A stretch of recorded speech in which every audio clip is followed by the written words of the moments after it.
روز شما بخیر بینندگان ارجمند. این برنامه خبری و تحلیلی اخبار آزادی است و آن را همکاران ما در تاجیکستان و پراگ آماده کردند. امروز دوشنبه 28 ایول است. حالا با موضوعهای نشر شناس شوید. وزارت معارف گفت تفتیش نشان داد که زمان مرگ فاجعه بار کودک 2 ساله در یک کودکستان دوشنبه این مؤسسه غیر قانونی فعالیت داشته است. ایجازتنامه‌اش در اول سال به آخر رسیده است. اینا غیر قانونی فعالیت کردگان. تحقیر مهاجران به ویژه مهاجران تاجیک و سفربری آنها به جنگ اوکراین را بس کنید. اتحاد اروپا به حمایت از حقوق مهاجران در روسیه صدا بلند کرد. $800 برای 1 متر مربع. ساکنان دوشنبه میگویند اکثر مردم کشور امکان مالی خریدن خانه‌های نو را ندارند. همیشه گرفته. خیلی نمیدونم اگه مهاجرت برای کار کنی اگر چند سال بعد بیاید ممکن نکنه. 2 ماه بعد یک فاجعه در کودکستان شهر دوشنبه تحقیق پرونده انجام یافته به دادگاه فرستاده شده است. در این باره مقامات وزارت معارف تاجیکستان امروز در نشست خبری نقشوی به روزنامه‌نگاران اطلاع دادند. در حادثه مهم یک کودک 2 ساله بعد آویزان شدن به پنجره کت خوابش جان داده است. مقامات برای روی دادن این حادثه چندین نفر مسئول را گمانبر اعلام کردند. جزئیات پرونده پرسر و صدا در گزارش همکاران ملیشیر ظریفی و شهلا عبدالله. تحقیق پرونده مربی کودکستان در دوشنبه که بعد مرگ یک طفل بازداشت شده بود به انجام رسیده است. فرماندار وسایل اخباری ما به سهم شما رسانم که نمایندگان وزارت معارف و علمی تاجیکستان 28 ایول ضمن نشست خبری گفتند پرونده به دادگاه ناحیه سینا فرستاده شده است و تاکید نمودند که کودکستان به اجازتنامه رسمی فعالیت کرده است. از روی معلوماتی که ما داریم اجازتنامه‌اش در اول سال به آخر رسیده است. اینا غیر قانونی فعالیت کردگان. اینا باید شعبه معارف ناحیه‌ای که در آنجا وابسته است ناحیه سینا باید نظارت میکرد که برای چین فعالیت کرده است.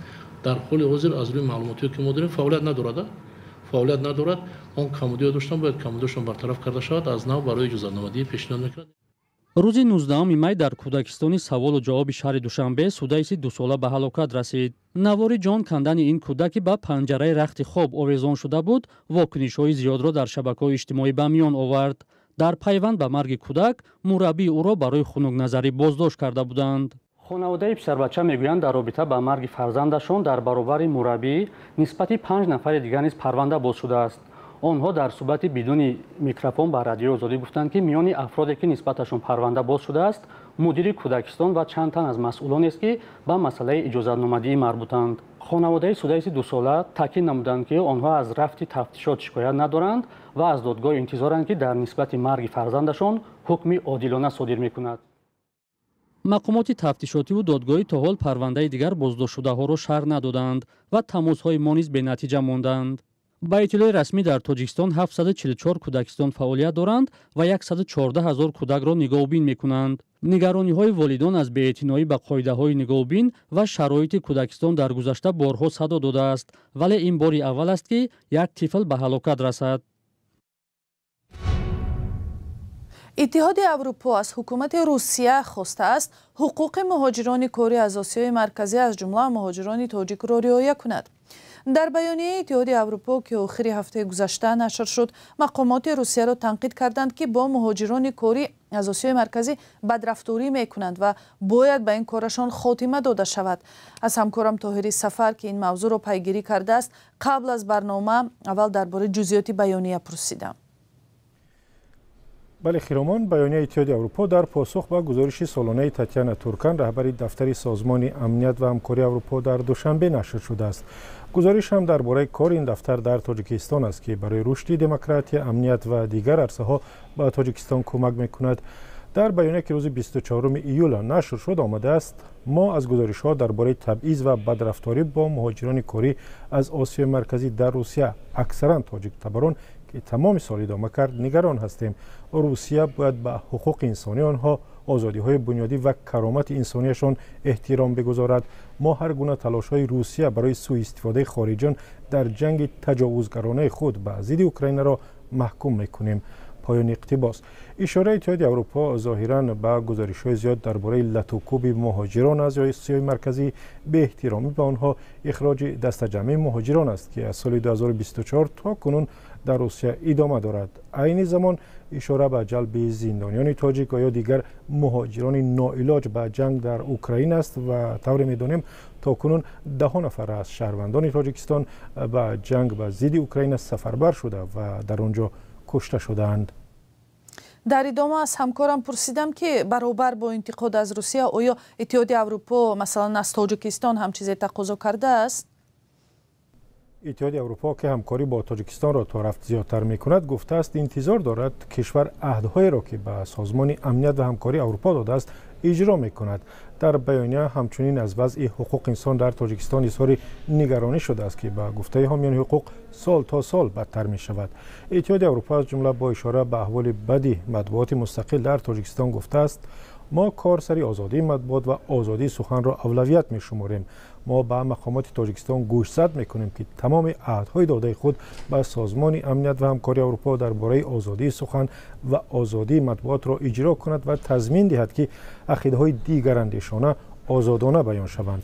در تاجیکستان طور می‌دانیم در 2 سال گذشته 10 خبرنگار، بلاگر و فعالان حقوق انسان را با اتهامات گوناگون به زندان محکوم کردند. در ادامه بیانیه اتحادیه اروپا از آن قرار حکومت تاجیکستان اظهار تأسف کرده است که ماه مارس امسال اجازه نداد ناظران بین المللی به تاجیکستان بیایند و ببینند که آیا انتخابات وکیلان مجلس نمایندگان مطابق با معیارهای بین المللی و عادلانه و شفاف صورت میگیرد یا نه.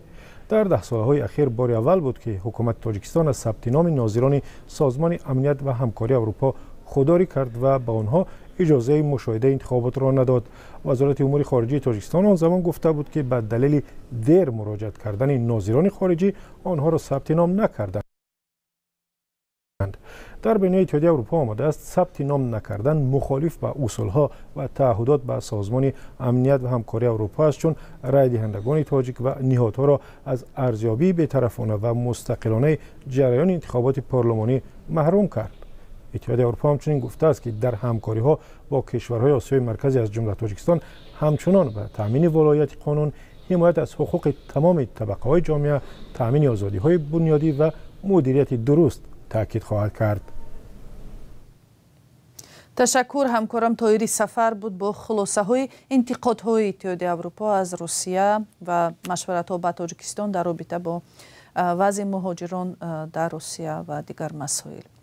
برنامه را پای میگیریم. شرکت عظیم هوایی روسی ایروفلوت صبح امروز 28 ایول درباره از کار برآمدن برنامه‌های اطلاعاتی فرودگاه و بیکار کردن 10 پرواز خبر داد. مسئولیت این حادثه را گروه‌های رخنه‌گران سایلنت کرو و کیبر پارتیزان بی وای به عهده گرفتند. دادستانی کل روسیه هم تصدیق کرد که سبب حادثه از کار برآمدن سیستم اطلاعاتی ایروفلوت یک حمله رخنه‌گران بوده است. میرزا نبی خالقزاد جزئیات بیشتر دارد. دادستانی کل روسیه گفت که از روی حادثه حمله به سیستم اطلاعاتی ایروفلوت که عظیمترین شرکت هوایی این کشور دانسته می شود پرونده جنایی باز شده است. ولی دادستانی از نشر اطلاع دیگر خودداری نمود. از این پیش رخنه‌گران 2 گروه گفتند عملیات آمادگی آنها به حمله تخمینا 1 سال دوام داشت.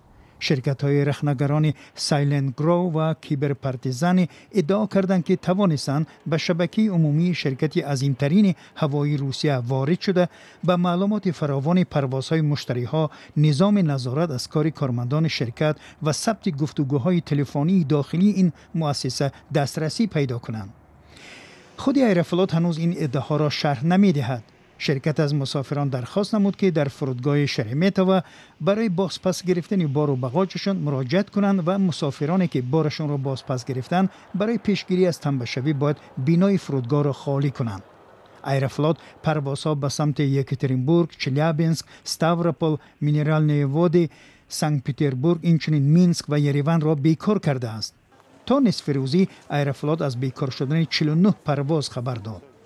ایروفلوت گروه کلانترین خدمات هوایی روسیه بوده. شرکت‌های ایروفلوت روسیه و پبیدا به آن داخل می‌شوند. کامرسانت نوشته است از سال 2024 شرکت‌های گروه ایروفلوت برای بیش از 55,000 مسافر خدمت کردند. سهمش در بازار روسیه بیش از 42% را تشکیل داده است. در تاجیکستان نظر به قیمت‌های آغاز سال جاری تا امروز نرخ منزل تا 30% افزوده است. раҳбарони кумитаи сохтмон ва меъмории тоҷикистон ки поёни ҳафтаи гузашта бо хабарнигорон дар нишасти хабарии нақшавӣ суҳбат мекарданд, тасдиқ карданд ки дар душанбе ҳоло ҳар метри мураббаъхона ба $800 расидааст ва ин $250-300 зиёдтар назар ба нархҳои моҳи январ будааст. то рафт зиёд шудани аҳолии пойтахти тоҷикистон як сабаби асосии афзоиши нарх гуфта мешавад, вале то куҷо ин хонаҳои гарон харидор доранд? аз гузориши мулло Раҷаб Юсуфӣ ва Амир Исоев мебинем. ман баъзе соҳибкоронро ман гуногор кардан нестам. Ман медонам ки ҳама мехоҳад ки даромади сол бисёртар гирад, лекин як чизи дигарам инсоф ҳам дар кор. نگرانی رئیس کمیته ساختمان و معماری تاجیکستان از بالا رفتن نرخ خانه در شهر دوشنبه. با گفته نظام میرزازاده نرخ یک متر مربع خانه در پایتخت تاجیکستان به $800 رسیده است که در قیاس به اول سال تا $200-250 بالاتر است. کمیته ساختمان حق دخالت به این قیمت گذاری را نداشته است. صاحبکار چیزی که طلب میکند مثلا از شرمن روزی میشد. این امروز در شهر دوشنبه نرخ خیلی بالا رفتن، درست گفتین. لیکن وقتی که دو تا سوبک خوجگیداری با هم صحبت میکنن ایناش یک نرخ میمونه و یک نرخ میمونه، یک کوادرات متر منزل ده همون شهروند روزی میشود. لیکن روزی میشود پس اون میاد عریضه مینویسن من که رئیس همین مسئله را یک بار بررسی کنید، مرا نرخ من در قیمت کرده است، ما کمک کنید امیر کمی ارزون کنند. حالا که من حقوق معنوی ندارم که صاحبکار را مجبور کنم که نرخ ارزون کنم. با گفته رئیس کمیته از بس که طلبات به خانه در تاجیکستان زیاد شده است، شرکت ها بر اساس قانون بازار قیمت را میبردارند. بازار نرخ آزاد بازرگانی است. اختیاری صاحبکار بیند که طلبات به منزل بسیار است، نرخ میبردارد. با کاسته شدن قرب دلار امروز نرخ مسئله ساختمان ما تا 20% با پایان فرموده است. این هم یک برای پیشبرد کارهای ساختمانی پیشرفت جامعه ما است که ما امروز مسئله ساختمانی استفاده می‌کنیم. صاحبکارانی که در این بخش کار میکنند نمیخواهند در نزد دوربین صحبت کنند. آنها در گذشته بالاروی قرب $، نرخ مسائل ساختمانی و زیاد شدن معاش را از سبب‌های افزایش نرخ خانه گفته بودند. سوالی که ناروشن است این میباشد که خرج ساختمان یک متر مربع خانه در دوشنبه چقدر است. رئیس کمیته ساختمان این آمار را نگفت و تنها اشاره کرد که صاحبکاران باید فایده گیرند وگرنه بنا نمیسازند. ساکنان میگویند که صاحب منزل شدن در پایتخت هرچی بیشتر مشکل می شود. $800 باشه یک میتونی گیرید. همین خلاصه همیشه گیرسته.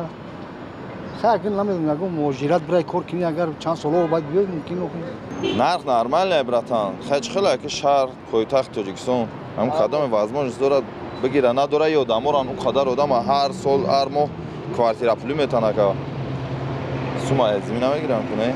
نرخ خانه هم همچنین بسیار گران است. برای مردم عادی دسترس نیستیم. شخصانی که امکان دارند شاید میخرند. یک خانگی، دو خانگی، سه خانگی. کسی که امکان ندارد دشوار است. سالهای اخیر ساختمان بناها در دوشنبه یک بار زیاد شد ولی نرخ‌ها هم بالا رفتند. بانک‌ها برای گرفتن خانه به مردم قرض دراز مدت یا هیپوتک پیشنهاد می‌کنند ولی فایز آن بلند است. افزایش باسارت اهالی در تاجیکستان و رو به شهر آوردن مردم ناحیه‌های اطراف و روستاها را از عامل‌های دیگری بالا رفتن قیمت خانه‌ها می‌دانند. مولو رجب یوسفی، امیر اسایف، آزادی، دوشنبه. و برنامه امروز در همین جا به انجام میرسد. تشکر که با ما بودید. مطالب بیشتر را میتوانید از سامانه رادیوی آزادی، صحیفه های اجتماعی ما دریافت کنید و خودتان هم میتوانید برای تهیه برنامه های اخبار آزادی سهمگذار شوید. اگر شاهد حادثه و یا صحنه جالب و مهمی بودید میتوانید دربارش از راه زنگ تلفنی، نوار ویدیویی و عکس و خبر به ما معلومات بدهید. شماره تلفن و سراغه های ما در سامانه azadi.org و همه صحیفه های آزادی در شبکه های اجتماعی هست. خدا نگهبان شما.